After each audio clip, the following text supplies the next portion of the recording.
everyone. Today we are going to review the Bahco 2.5-inch carbide scraper. This tool is superb at taking off old finishes. Like you can see me taking this old coating off of a wood detail.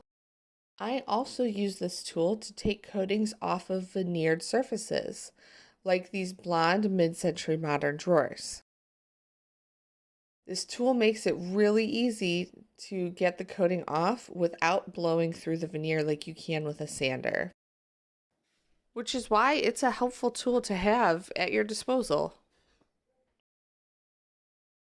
The trick to using this tool is to keep your hand on the ball that is on top of the tool because it will help evenly distribute your pressure throughout the blade.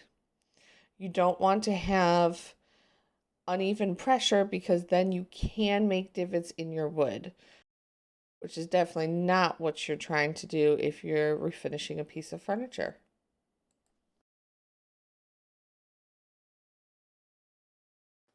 This tool usually runs around $30 on Amazon. However, I typically find it on sale like you see in this picture. And I think $30 is just worth how much time this is going to save you in your workshop. This tool easily cuts down my sanding time per piece by half. This product also comes with a double straight edge blade, which means that you can take it off with the screw that is on the underside and swap the blade when you need it. However, you can also find different types and shapes of blades on Amazon that'll work with this product. Overall, this is my favorite tool in my workshop. It regularly saves me time and money on every project I use it on, and I know that it can do the same for you.